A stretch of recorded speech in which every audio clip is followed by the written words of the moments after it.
Nous te le demandons, Dieu Tout-Puissant, au nom de Jésus-Christ, notre Seigneur et notre Sauveur.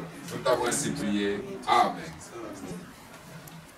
Que Dieu vous bénisse. Nous laissons la place à notre frère.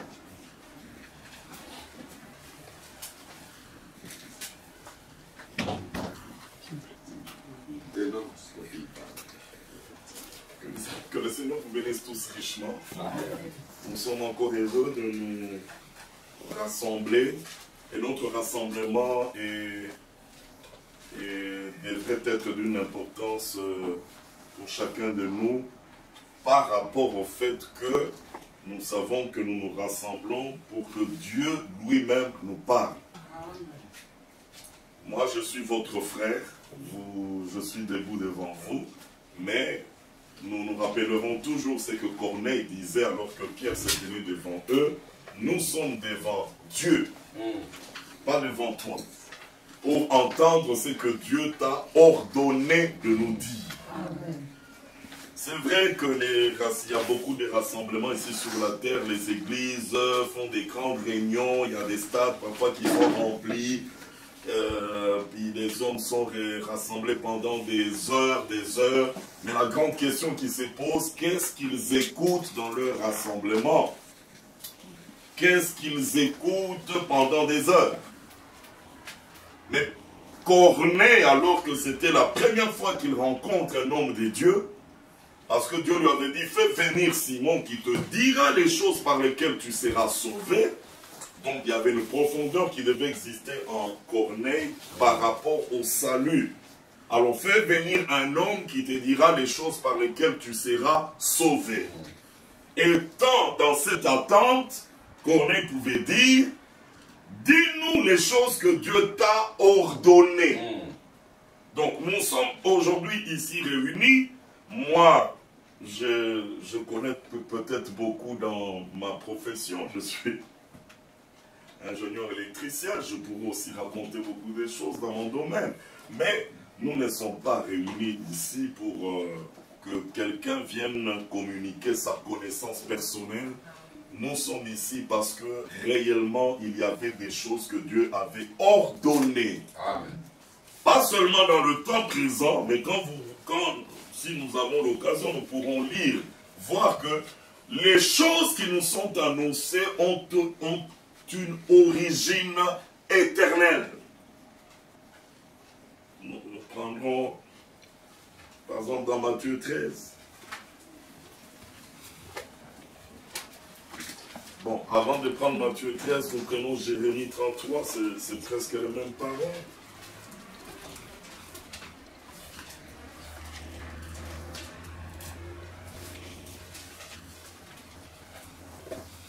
Jérémie 33, à partir du verset 2.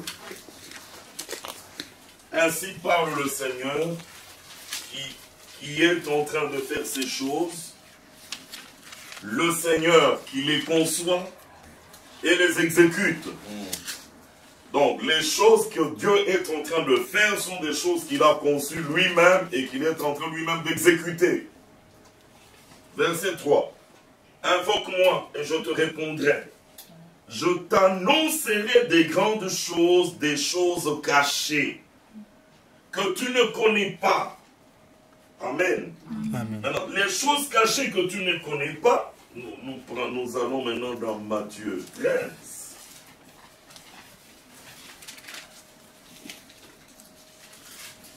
Matthieu 13, à partir du verset 34. Jésus dit à la foule toutes ces choses en parabole, et il ne lui parlait point sans parabole, afin que s'accomplisse ce qu'il avait annoncé par les prophètes. J'ouvrirai ma bouche en parabole, je publierai des choses cachées depuis la création du monde. Alléluia. Amen. Des choses cachées depuis la création du monde. Remarquez que nous sommes pratiquement à la fin des temps. Mais dans cette fin des temps, Dieu permet qu'il y ait des hommes qui prêchent, qu'il y ait des hommes qui entendent, mais les choses qui sont prêchées, les choses qui sont entendues sont des choses qui étaient connues de lui avant même la création du monde. dans Éphésiens chapitre, c'est dit dans chapitre 1, et c'est encore répété au chapitre 3.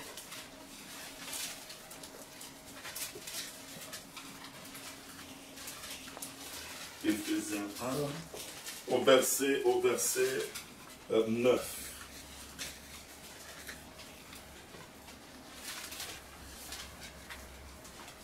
Il nous a fait connaître. Il nous a fait connaître le mystère de sa volonté selon le bienveillant dessein qu'il avait formé en lui-même. Ça, le Seigneur tient à nous le faire connaître. Chapitre 3, verset 8. À moi qui suis le moindre de tous les saints, cette grâce a été accordée d'annoncer aux païens les richesses incompréhensibles de Christ. Est-ce que vous suivez, vous lisez avec moi? Ce qui est annoncé, ce sont les richesses incompréhensibles de Christ. Mais si ces choses sont annoncées aux hommes, c'est parce que ces richesses sont directement dirigées vers les hommes. Ce sont les hommes qui vont expérimenter ces richesses. Amen. Amen. On n'annonce pas ce que vous allez faire, vous allez démontrer à Dieu comme vos capacités. Non, il s'agit des richesses incompréhensibles de Christ, verset 9, et de mettre en lumière le moyen de faire connaître le mystère, écoutez très bien, de faire connaître le mystère caché de toute éternité en Dieu qui a créé toutes choses. Mystère caché en Dieu de toute éternité. Cela veut dire quoi? Ça veut dire que avant même que les cieux et la terre soient créés, Dieu avait déjà fixé un dessein. Dieu avait déjà pris des résolutions. C'était son bienveillant dessein qu'il avait formé en lui-même. Et ce sont quand même des choses cachées que tu ne connais pas. Vous voyez? Que tu ne connais pas. Mais moi, je veux te faire connaître. Alors Matthieu 13, il annonçait toutes les choses en paraboles afin que s'accomplisse ce qui était dit dans les prophètes. Par des paraboles, il a annoncé des mystères cachés depuis la création. Que nous puissions nous sentir privilégiés. Que nous puissions nous sentir favorisés. Voilà le mot, favorisés, dans ce sens que dans le temps où nous sommes, plusieurs sont ignorants du plan de Dieu. Plusieurs sont ignorants des richesses de Christ, mais le Seigneur fait connaître à des hommes que lui-même choisit, des hommes à qui il s'adresse lui-même, il leur fait connaître de manière à ce que toi qui vis aujourd'hui à la fin des temps, tu arrives à la connaissance, tu sais les secrets qui étaient en Dieu sur ce qu'il avait résolu de faire pour les hommes. Toi, aujourd'hui, tu es informé de la chose. Maintenant, y a-t-il un bonheur d'être informé, de savoir ce que Dieu a résolu de faire? Mais oui, il y a un bonheur. Parce que les hommes se fatiguent. Les hommes se fatiguent dans la religion. Ils veulent faire quelque chose pour Dieu. Ils veulent travailler pour Dieu. Mais tout en ignorant ce que Dieu lui avait résolu de faire, qu'il est en train de faire dans ton aujourd'hui. Vous voyez les drames qui frappent les hommes des églises aujourd'hui. Prêts à faire beaucoup pour Dieu, mais ils ne savent pas ce que Dieu lui a fait pour les hommes. Ça, ce sont vraiment des malheureux.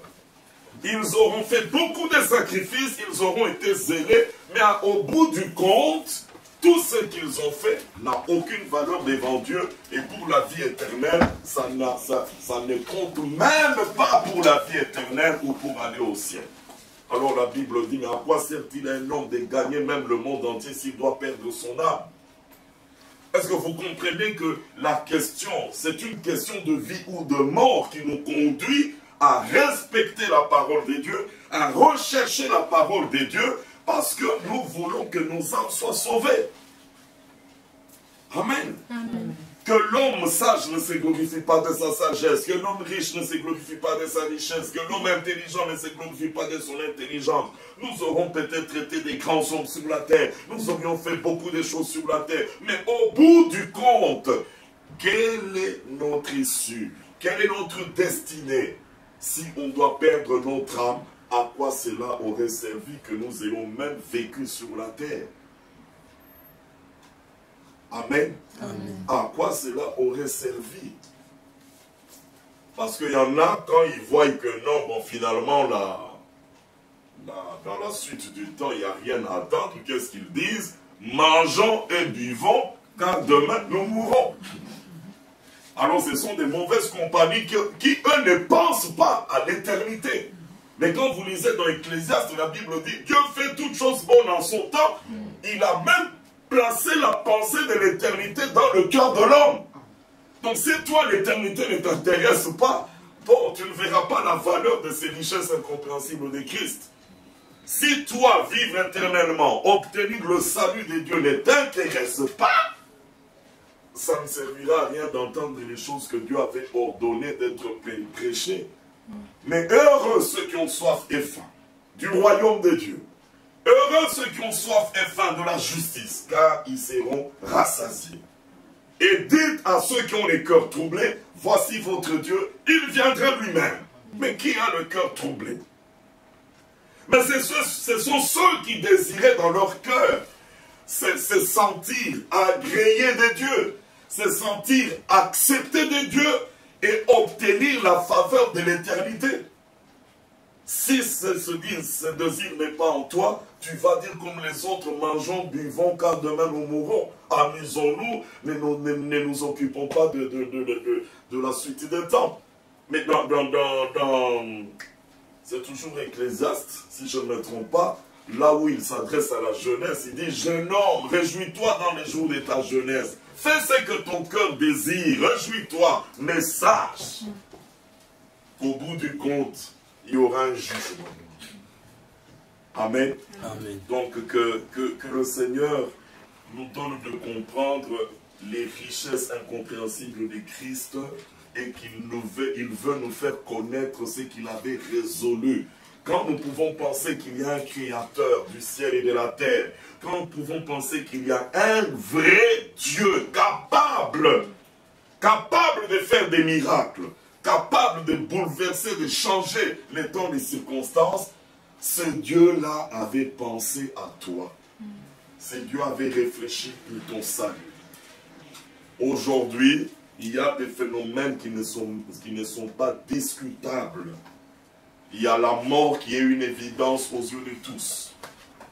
Tu peux dire, je suis jeune, je suis fort, nous avons tous les moyens dans ma famille, mais quand la mort te surprendra, tu ne comprendras pas comment tu es en train de glisser vers la fosse de la mort. Tu auras beau crier, ça ne changera rien. Vous comprenez? Alors, quand Dieu lui te fait connaître, c'est pour que tu te réjouisses. Que Dieu a pensé à moi, Dieu a fixé un plan de salut. Alors, je ne veux pas rater ce salut. Je veux réellement bénéficier de tout ce qu'il m'a donné dans ce salut. Amen. Mais si cela n'est pas dans les désirs de ton cœur, bon, va, amuse-toi, bois. Bois, mange. Parce que demain tu mourras. Alors quand on regarde comment les gens meurent, ils disent, oh, aujourd'hui c'est son tour. Peut-être que demain ça sera moi. Mais je n'ai pas assez d'argent pour aller vivre. Je n'ai pas assez d'argent pour me donner des vacances. Je n'ai pas assez d'argent pour aller faire des voyages, et ainsi de suite. L'homme regrette qu'il n'a pas pu faire certaines choses sur la terre. Parce qu'il pense que le but de la vie de l'homme sur la terre, c'est faire tout ce que ces gens sont en train de faire. Et pour dire, j'ai réussi ma vie sur la terre. Mais la pensée de l'homme est limitée à ce point, alors qu'il y a des richesses incompréhensibles que Dieu a réservées pour l'homme. Vous allez dire richesse, frère, nous connaissons les richesses de la terre. Vous allez me parler de l'or, de l'argent, des diamants. de toutes ces choses. Mais qui est le créateur du diamant? Qui a créé l'or et l'argent? Qui a créé toutes ces richesses? Mais il lui a plu. Parce que ça, ce sont des richesses que lui, il appelle des richesses passagères. Il lui a plu de nous donner des richesses éternelles. Amen. Amen. Voilà pourquoi, frère, nous voulons écouter ce que Dieu avait résolu pour nous. Je relis le verset 9. De mettre en lumière le moyen de faire connaître le mystère caché de toute éternité en Dieu qui a créé toutes choses. C'est pourquoi les dominations et les autorités dans le lieu céleste connaissent aujourd'hui par l'Église la sagesse infiniment variée de Dieu selon le dessein éternel qu'il a mis à exécution par Jésus-Christ notre Seigneur. Alors la meilleure des choses que Dieu a trouvé bon de nous donner, c'est la vie éternelle. Que Adam ne pouvait pas, avait perdu à cause du péché qui était entré. Et la Bible dit, par un seul homme, le péché est entré dans le monde, et par le péché, la mort a régné sur tous les hommes. Même sur ceux qui n'avaient pas péché d'une manière semblable, par une transgression semblable à celle d'Adam. Mais tous nous sommes retrouvés victimes de cette mort, à cause d'un seul homme. Mais Dieu, dans son amour, a donné aussi un homme qui puisse nous sortir de cette catastrophe, qui puisse réparer ce que Adam avait causé comme dégâts, sans que cela dépende de moi ou de toi. Le péché est entré sans dépendre de toi. Le péché est entré aussi sans dépendre de toi. Amen. Maintenant, la seule chose qu'il nous donne, c'est la foi. La foi est un don de Dieu.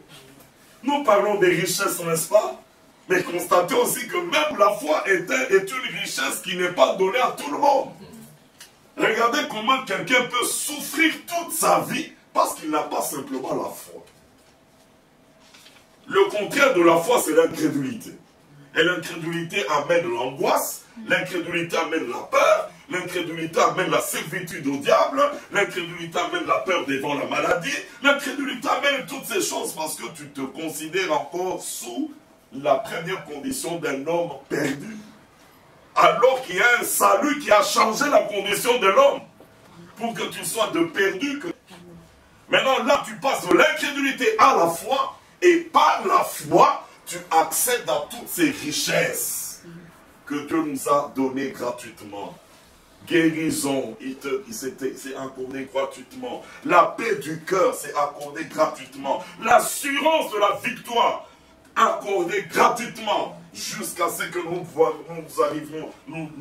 pouvons parler de la vie éternelle pendant que tu vis encore sur la terre. Maintenant, aujourd'hui nous sommes le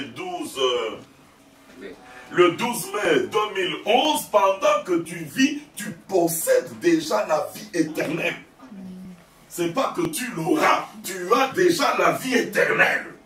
Alors celui qui a la vie éternelle, même s'il meurt, il vivra. Amen.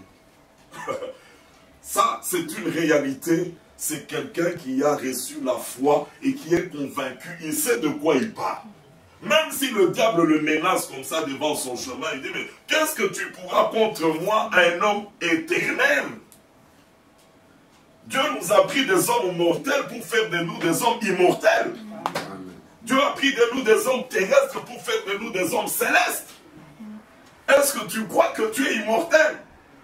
C'est ça la question. Mais comment pourras-tu y croire s'il n'y a pas la foi? Et quand la maladie te terrasse, la douleur, mais tu t'en manques, tu ris, tu dis, bon, même si je meurs, je ressusciterai. Ça, le diable n'aime pas voir des hommes comme ça, convaincus de ce qu'ils possèdent, convaincus de ce qu'ils ont. Le diable n'aime pas. Il va te tenter, il va essayer, mais quand il voit que tu es ferme dans ta foi, sans broncher, il dit non, non, non, non. Je ne sais plus comment la voir. J'ai donné la maladie avec beaucoup de douleur, mais il n'a pas bronché. Mais je le menace même de la mort. Il n'a même pas peur de la mort. Mais pourquoi cet homme n'a pas peur de la mort? Mais c'est parce qu'il a la vie éternelle. Amen. Amen. Ça, c'est une richesse à laquelle le Seigneur une richesse que le Seigneur nous donne par la foi. Et pour que tu regardes à cela et que tu acceptes que Dieu t'a donné la vie éternelle, tu peux penser à tout ce qui a fait manquer à Adam cette vie éternelle. Dieu a résolu tous les problèmes qui avaient fait que l'homme manque la vie éternelle. Il n'a pas attendu que tu viennes. Il n'a pas attendu que tu viennes prier. Il n'a pas attendu de voir tes bonnes œuvres. Non. L'affaire a été réglée une fois à Golgotha. Alors la Bible dit, c'est lui qui croit et justifié. De tous ces dont on ne pouvait pas être justifié par la loi de Moïse. Mais quand Dieu te justifie, c'est pour dire que, pas à cause de ta foi, il te déclare juste. Ce n'est pas un homme qui te déclare juste, c'est Dieu qui te déclare juste. Et si c'est Dieu-là est le seul juge, parce qu'il est en même temps le seul législateur, et le législateur c'est celui qui sait interpréter sa propre loi pour pouvoir l'appliquer en tant que juge, mais c'est lui qui est législateur et juge, en ayant appliqué sa propre loi, quand il arrive à toi, il dit celui-ci est juste. Qui peut remettre en question la déclaration du Seigneur sur toi? Personne, frère. Maintenant, le problème, c'est à toi d'accepter. La foi est capitale. La Bible dit que cette bonne nouvelle. Pourquoi bonne nouvelle? Parce que dans Hébreux 2, il est dit, comment échapperons-nous en négligeant un si grand salut? Les églises ont donné des solutions pour échapper à l'enfer, mais ils se rendent bien compte eux-mêmes que ce n'est pas ça la vraie solution. Ils échouent, ils ont toujours échoué. Parce qu'il n'y a que la solution que Dieu a donnée qui sera valable jusqu'aujourd'hui, jusque demain. Celui qui se détourne de cette solution, il n'échappera pas à l'enfer. Que Dieu soit loué pour ce qu'il nous a donné. Alors, comment échapperons-nous en négligeant un si grand salut? Donc, ne négligez pas la grâce que Dieu vous a faite. Parce que ce que vous entendez ici, il y a des milliards sur la terre qui n'ont même pas l'occasion d'entendre un dixième de ce que vous entendez. Jésus-Christ est mort à Golgotha. C'est un scandale pour les Juifs et une folie pour les païens. Mais les vérités rattachées à la mort et à la résurrection de Christ, beaucoup ne l'ont pas su et ne le savent pas jusqu'aujourd'hui. Mais toi, une grâce t'a été faite, tu entends ces choses et tu connais ces choses. Maintenant, c'est la manifestation de l'amour de Dieu dans notre vie. Là, je reviens aux Écritures que mon frère avait lues dans l'introduction, dans 1 Jean chapitre 2, et considérez que ces paroles vous sont adressées directement. Ne prenez pas ça comme des écritures d'un livre. Un frère a lu les livres, il est en train de nous faire les commentaires. Non, ce sont des paroles que Dieu vous envoie, vous adresse directement. Le frère avait lu à partir du verset 28.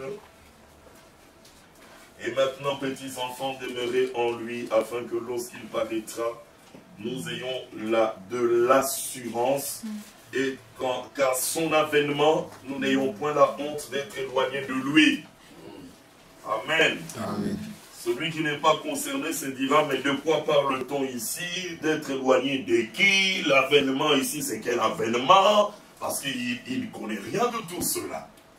Mais je crois que Dieu nous a fait grâce pour que nous soyons parmi les rares hommes qui savent au sujet de l'avènement du Seigneur, que Jésus-Christ revient bientôt, que bientôt nous quitterons la terre pour aller dans la gloire, pour vivre meilleur que ce que nous sommes en train de vivre sur la terre. Amen. C'est ça son avènement qui fait le but principal de notre attachement, le but principal de notre consécration. Parce qu'en tant qu'enfant de Dieu, quand Dieu te fait connaître le plan merveilleux qu'il avait fixé pour toi, toi aussi tu apprends à connaître qui tu es aux yeux de Dieu. Tel que Dieu t'avait connu, tel que Dieu a fait de toi par Jésus-Christ, il veut te le faire connaître avec force. Que tu saches ce que tu es. Et c'est là que beaucoup ne comprennent pas l'amour de Dieu. Ils pensent que Dieu nous aime lorsque nous lui donnons en premier. Il faut que je donne ceci à Dieu pour que Dieu m'aime. Ça, c'est le semblant d'amour, c'est que les hommes ici sur la terre appellent amour. Et les hommes, les grands pasteurs dans les églises transposent cet amour-là des hommes dans l'église pour dire avec Dieu c'est la même chose. Si vous voulez que Dieu vous aime, il faut que vous fassiez ceci pour lui. Ah non, non, non, non, non. Nous disons comme le dit l'Écriture, nous l'aimons parce que lui nous a aimés le premier. Amen. Amen. Amen. Alors, son avènement, que nous ne soyons pas éloignés de lui. Verset 29. Si vous savez qu'il est juste, reconnaissez que quiconque pratique la justice est né de lui. Amen. 1 Jean 3, verset 1. Voyez quel amour. C'est ça le problème. Qui ont pu voir cet amour? Voyez quel amour le Père nous a témoigné pour que nous soyons appelés enfants de Dieu. Qui croit qu'il est enfant de Dieu ici? C'est pas une expression vide de sens. C'est une réalité. Tu n'es pas devenu enfant de Dieu parce que tu l'as voulu, mais tu ne peux devenir enfant de Dieu que lorsque Dieu t'engendre. C'est lui qui donne la vie pour qu'un enfant de Dieu naisse, qu'il soit engendré. Et là, tu n'as pas besoin de négocier, la relation est établie entre le Père et son Fils. Si les pères de la terre qui sont débordés par le nombre des enfants oublient parfois quelques enfants, notre Dieu n'oublie aucun des enfants qu'il a lui-même engendrés. Amen. Alors, si tu sais que tu es enfant de Dieu, sache alors que tous les attributs de Dieu sont aussi pour toi. Amen. Amen. Il est saint, tu es saint. Amen. Il est parfait, tu es parfait. Amen. Alors, mais c'est quand on dit quel amour il a témoigné pour que nous soyons appelés enfants de Dieu, c'est parce que le fait d'être appelé enfant de Dieu n'était pas facile. Aucun homme ne pouvait y parvenir. Frère, en tout cas, j'ai tout fait pendant 2 ans. Ouf, merci. J'ai réussi à devenir enfant de Dieu. C'est quoi ça? Vous pensez que ça se passe comme ça? Mais tout ça, c'est la déformation qu'on a reçue dans les églises. Parce qu'un pasteur regarde et dit, quand on voit le zèle de notre frère, quand on voit les œuvres de notre soeur, ça c'est vraiment une fille de Dieu. Ça c'est vraiment un fils de Dieu. Mais après 2-4 ans, il déçoit tout le monde. C'est la déformation qu'on a reçue dans les églises. Mais enfant de Dieu, c'est que Dieu t'a engendré. Alors comment sommes-nous arrivés? Mais regardez vous-même quel amour le Père a témoigné pour que nous soyons appelés enfants de Dieu. Ce n'est pas seulement une appellation formalistique, mais nous le sommes. Amen. Amen. Et nous vous disons encore, parce que nous le sommes, mais il y a quelque chose que nous serons qui n'est pas encore manifesté. Mais nous savons que lorsqu'il apparaîtra, lorsqu'il apparaîtra, nous serons semblables à lui. Parce que nous le verrons tel qu'il est. Alléluia. Amen. Donc il y a encore quelque chose de glorieux que nous n'avons pas encore vu. Mais nous sommes déjà enfants de Dieu. Que Dieu soit loué. Amen. Et ça, celui qui est enfant de Dieu, il a déjà. Il y a un passage ici dans 1 Jean toujours. C'est 1 Jean. Oui, c'est 1 Jean chapitre 4. C'est pas donné à tout le monde de faire une telle déclaration. Il dit au verset 16.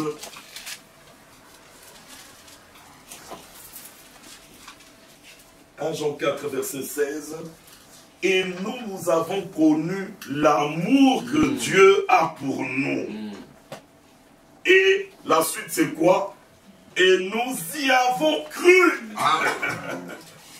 Ça, c'est pas donné à tout le monde de dire que j'ai vu l'amour de Dieu pour moi. J'ai vu l'amour de Dieu. Au point qu'il y a des croyants qui ont vu même des miracles, mais 10 ans après, il en arrive à dire, Seigneur, prouve-moi que tu m'aimes. Seigneur, vraiment, si tu m'aimais, pourquoi tu as laissé tel malheur m'arriver? Seigneur, si tu m'aimes, donne-moi le visa pour que je parte en Europe. Ça c'est quel amour?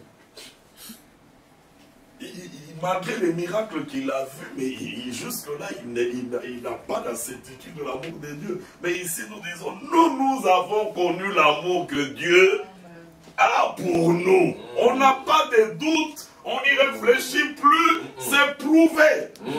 Et nous y avons cru. Amen. Voyez quel amour il a témoigné. Donc celui qui en arrive à la position de réaliser qu'il est enfant de Dieu, mais c'est la démonstration même de l'amour de Dieu.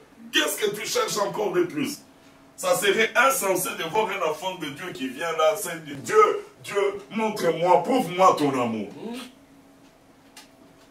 Alors annulons même le fait que tu es enfant de Dieu. Romains chapitre 5.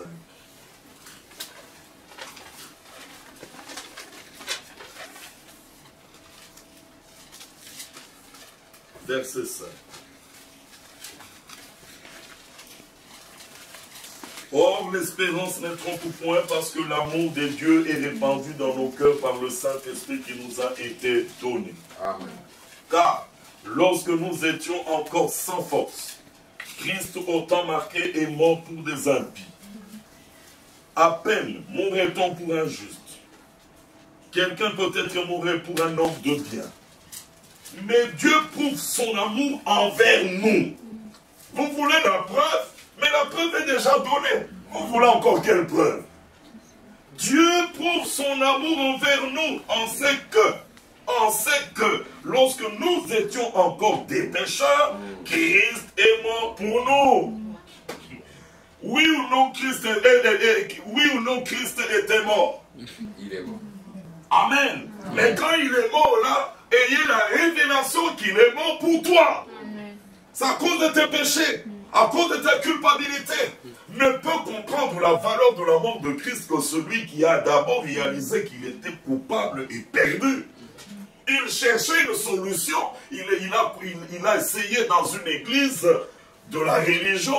Après 10 ans, il se rend compte que malgré tout ce que le pasteur dit, malgré toutes les bonnes œuvres qu'ils ont fait, il n'a pas l'assurance de la vie éternelle. Il se rend compte qu'il n'a pas ça. Mais regardez, Christ a dû donner sa vie à la place des coupables. Il a souffert à la place des coupables pour que nous les coupables, nous soyons, c'est-à-dire que nos fautes soient expiées et que nous soyons libérés. Il n'y a plus de charges qui peuvent peser contre nous. Parce que toutes les charges, Jésus en a payé le prix. Amen. Amen. Tu es libre. Amen. Le mur d'inimitié qui nous séparait d'avec Dieu, dans Ephésiens, il est dit, il a renversé le mur. Amen. Pour qu'il n'y ait pas de séparation entre toi et Dieu. Mais quand c'est dit comme ça, vous croyez. Amen. Amen. Alors, si tu as vu cette mort, tu as cru, tu l'as accepté pour toi-même, j'étais pécheur, la Bible dit, lorsque nous étions encore des pécheurs, Christ est mort pour nous. Alors là, mon frère, Dieu t'a prouvé son amour. Tu n'as plus besoin d'autres épreuves. À plus forte raison, donc, maintenant que nous sommes justifiés par son sang, serons-nous aussi sauvés de lui, par lui de la colère. Car si lorsque nous étions ennemis, nous avons été réconciliés avec Dieu par nos prières. Par nos prières. Vous êtes en train de lire avec moi, j'espère. Est-ce que c'est par nos prières qu'on a été réconciliés? Est-ce que c'est par nos œuvres qu'on a été réconciliés? Non. Mais il nous a réconciliés alors que nous étions encore ennemis. Il n'a pas attendu que notre état d'ennemi soit corrigé. Non. Alors que nous étions ennemis, nous avons été réconciliés avec Dieu par la mort de son Fils. Amen. À plus forte raison, étant réconciliés, serons-nous sauvés par sa vie. Frère, ce sont des choses que Dieu a fait. Il avait résolu il a annoncé par les prophètes, et le jour où Jésus-Christ est venu, tout ce qui avait été annoncé a été accompli. Ce que nous sommes en train de lire, ce n'est pas un prophète qui annonce l'avenir, c'est ce qui a été accompli par Jésus-Christ. Et nous sommes aujourd'hui, les choses dire, j'ai été réconcilié avec Dieu, l'amour de Dieu, la preuve de son amour a été pleinement manifestée pour moi, et je marche dans l'amour de Dieu. De toute façon, cet amour-là, quand nous envoyons les origines, regardez 2 Timothée.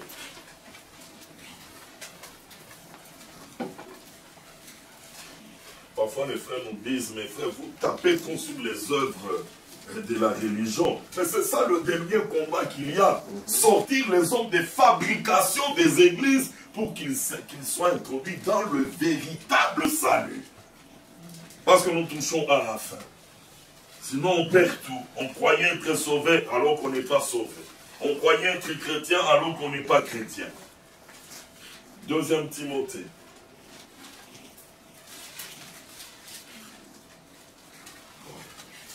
2 Timothée chapitre 1. Il dit ceci avec précision. Verset 8.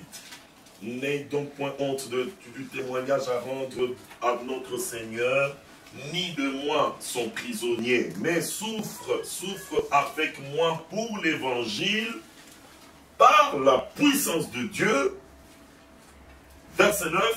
Qui nous a sauvés et nous a adressé une sainte vocation, non à cause de nos œuvres, mais selon son propre dessein et selon la grâce, lisez très bien, la grâce qui nous a été donnée en Jésus-Christ avant les temps éternels. Amen.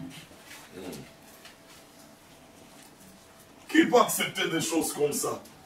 Une grâce qui nous a été donnée avant les temps éternels, mais c'est écrit, c'est oui et amen.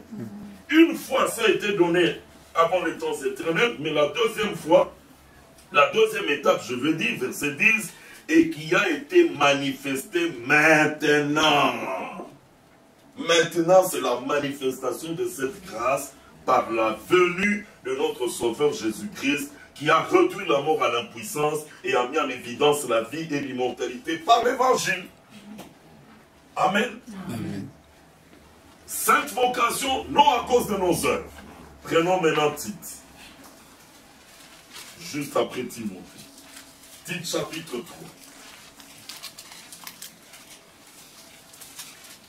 Verset 3. Car nous aussi, nous étions autrefois insensés. C'est ce que nous étions. Désobéissants. Oui, nous étions désobéissants. Égarés, asservis à toute espèce de convoitise. À toute espèce de convoitise. Est-ce que cela n'est pas vrai? Est-ce que ce n'est pas vrai que nous étions asservis à toute espèce de convoitise? Maintenant, allez dans les églises, vous verrez des hommes qui sont en train de pleurer. D'un côté, les hommes, vraiment les convoitises de la chair sont très fortes en moi, mais heureusement que j'ai beaucoup prié.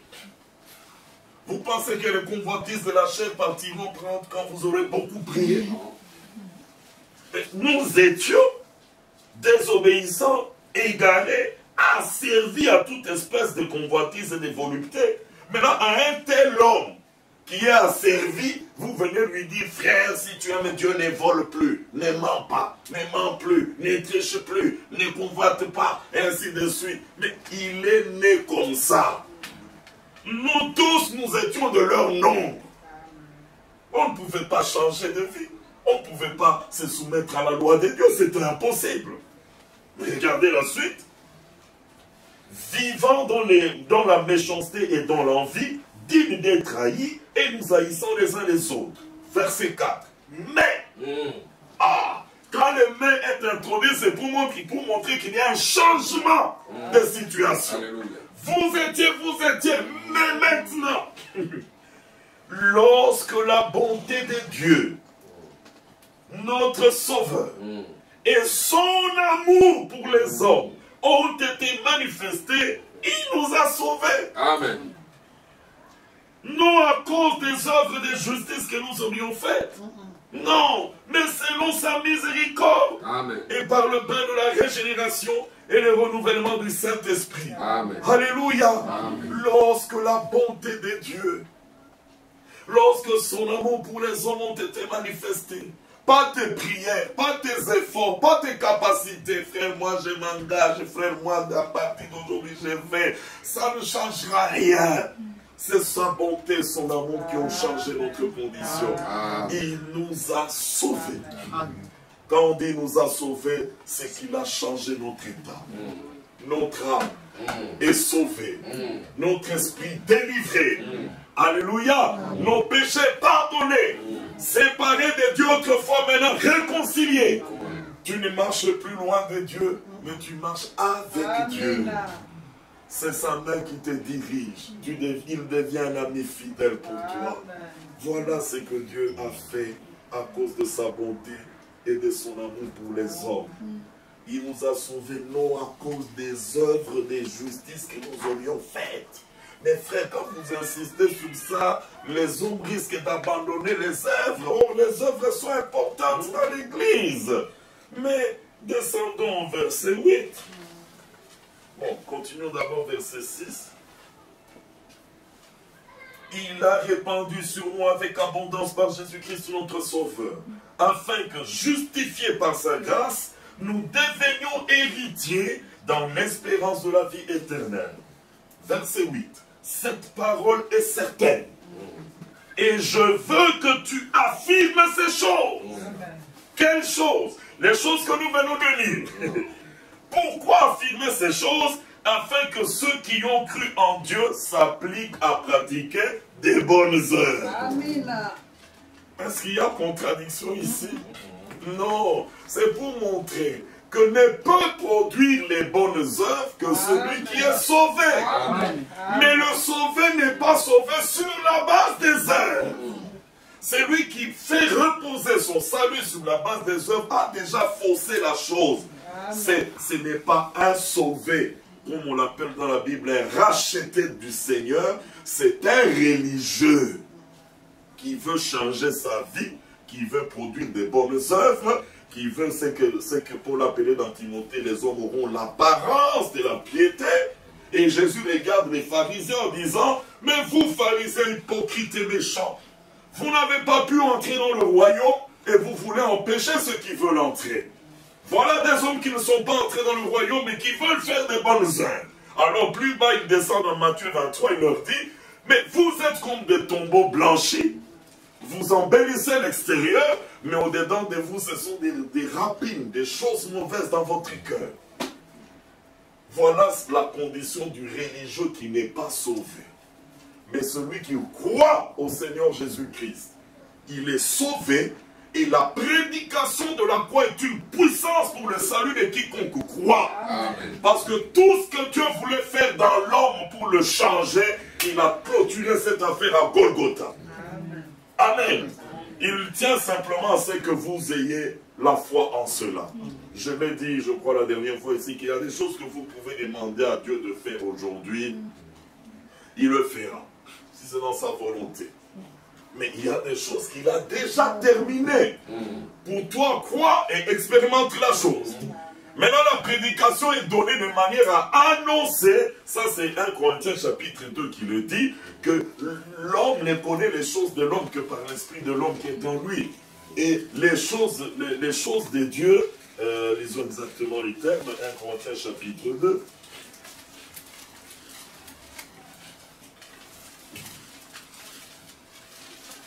Verset 11. De même, je suis déjà dans la deuxième partie, de même personne ne connaît les choses de Dieu si ce n'est l'Esprit de Dieu. Et verset 12. Or nous n'avons pas reçu l'Esprit du monde, mais l'Esprit qui vient de Dieu, afin que nous connaissions les choses que Dieu nous a données par sa grâce. Amen. Déjà donné, mais il faut que l'Esprit vienne vous le faire connaître. Alors celui qui connaît par la prédication, on va lui dire exactement comme à Marie, heureuse celle qui a cru. Mais qu'est-ce qu'elle était la position de Marie? Elle était une croyante. Mais quand on lui a annoncé la parole, c'était une parole difficile à croire. Marie, voici, tu deviendras enceinte. Elle dit, mais comment pareille chose arrivera-t-elle? Parce que humainement parlant, ce n'est pas possible. Oh Marie, la puissance du Très-Haut te couvrira de son ombre. Voilà pourquoi le Saint-Enfant qui naîtra de toi sera appelé Fils du Dieu Très-Haut. Marie dit, Amen. Je suis la servante du Seigneur, qu'il me soit fait selon ta parole. Amen. Tous les vrais croyants qui se reconnaissent croyants aujourd'hui doivent connaître leur position, c'est que Dieu a fait pour eux. Le bonheur d'un élu, c'est de se savoir élu et de savoir qu'il prend part à ce que Dieu est en train de faire. Alors comme je le disais, quand nous sommes nés, on ne savait pas qu'on est élu, mais nous sommes nés élus. Parce qu'on ne devient pas élu en grandissant. Vous ne dites pas Amen. Amen. On ne devient pas élu en grandissant. Dès que le bébé est là, Dieu dit, ah, voilà un élu qui vient de naître. Je l'avais connu d'avance. Mais il faut que lorsqu'il grandit, qu'il arrive un moment où Dieu va lui faire connaître ce qu'il est. Et j'aime cette déclaration dans Jérémie chapitre 1.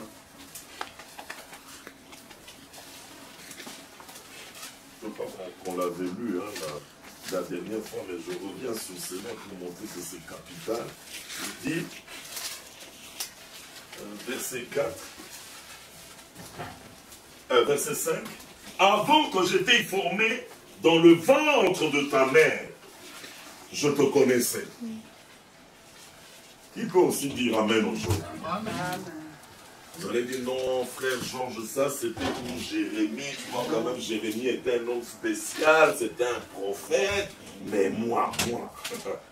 Voilà, tu commences déjà à douter. Mais c'est pour dire justement pour montrer que tous ceux qui prennent part à ces choses, Dieu les avait connus avant. Avant que tu sois formé dans le ventre de ta mère, je te connaissais. Et avant que tu sois sorti de son sein, je t'avais consacré et je t'avais établi prophète des nations. Avant que tu sortes du ventre de ta mère.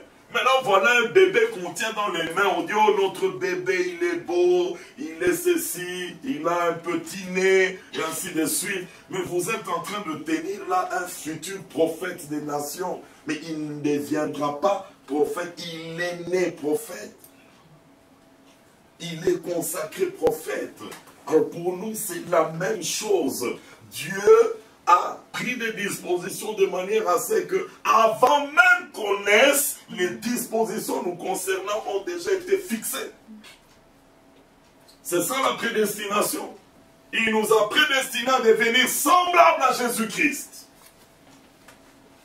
Si vous croyez, dites Amen. Amen. Maintenant, les autres désirent devenir semblables à Jésus-Christ, mais en même temps, il réunit la prédestination. En même temps, il réunit l'élection. En même temps, il réunit le plan du salut. La preuve, c'est qu'il ne regarde pas à Golgotha, il regarde à la religion. C'est pour dire, devenir semblable à Jésus ne leur a pas été donné. Parce que pour devenir semblable à Jésus, il faut mourir avec Jésus et naître de nouveau par lui. Et ça, c'est Golgotha qui a réglé cette question. Amen. Maintenant, toi qui es né, peux-tu comprendre là que Dieu te connaissait avant la fondation du monde? Et avant que tu naisses, l'amour de Dieu, hein, parce qu'on parle de l'amour de Dieu, il déclare son amour à ton égard avant même que tu sois né. Il dit, lorsque Jacob et Ésaü étaient dans le ventre de leur maman, il dit à Rebecca, leur maman, j'ai aimé Jacob, j'ai haï Ésaü. Le sentiment de Dieu pour Jacob était fixé avant même que Jacob soit né. Alors il dit, mais l'amour de Dieu proclamé pour Jacob avant même que l'enfant soit né et qu'il n'ait fait ni bien ni mal, pour montrer que le plan de l'élection de Dieu subsiste sans dépendre des œuvres. les œuvres viennent dans celui qui est racheté, qui a eu la révélation du plan du salut, qu'il a cru et qu'il a d'abord expérimenté. Alors, en tant que racheté, il est porteur des bonnes œuvres. C'est ça la différence. Et là, nous rejoignons Éphésiens qui dit « Il nous a sauvés par la grâce, et c'est là, ce n'est pas par les œuvres afin que personne ne se glorifie. Car nous sommes son ouvrage, ayant été créés en Jésus-Christ pour des bonnes œuvres que Dieu avait préparées d'avance afin que nous les pratiquions. » Donc, laissez ceux qui veulent chercher les bonnes œuvres en dehors du plan du salut, en dehors de Golgotha, laissez-les. Nous voulons la chose véritable, mais ça ne s'efforce pas. Il faut laisser entrer la vie. Quand la vie entre, cette vie, elle vient avec ses fruits. Elle vient avec ses œuvres. Et nous sommes nés d'en haut, et tu sais toi-même que Dieu t'aime. Oh mes frères, quand tu fais pour que Dieu t'aime, moi, avant même que je naisse, avant même que je sois enfanté, il m'avait déjà dit cela. Je t'ai aimé. Maintenant, dites-moi, frères et sœurs, vous pensez que lorsque les deux enfants sont nés et qu'ils vont vivre sur la terre et que l'un va faire des bonnes choses, l'autre des mauvaises choses, pensez-vous que leurs œuvres pourront changer les sentiments de Dieu? Pour que Dieu dise un jour, non, je m'étais trompé sur le compte de Jacob, je ne l'aime plus. Ah, mais je vois qu'Ésaü est courageux, il est zélé. En tout cas, j'avais commis l'erreur de ne pas l'aimer, maintenant je l'aime. Rien ne pouvait changer le sentiment de Dieu parce que Dieu ne t'attend pas. C'est pour cela, cet amour de Dieu, les dispositions sur Jacob et Ésaü, un temps dans leur marche devaient manifester qu'il y avait un plan de Dieu sur Jacob. Sa vie ne pouvait pas continuer comme ça jusqu'à la fin. Là, nous disons exactement comme Paul. J'étais persécuteur, j'avais un zèle excessif pour les traditions de mes pères, ainsi de suite. Mais lorsqu'il a plu à celui qui m'avait mis à part, de révéler en moi son fils, les choses ont changé.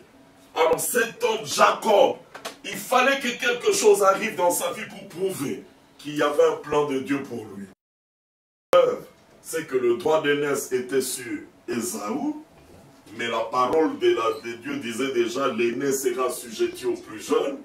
Cet homme qui avait le droit d'aînesse méprisa le droit d'aînesse. Qu'est-ce que j'ai à faire de ça?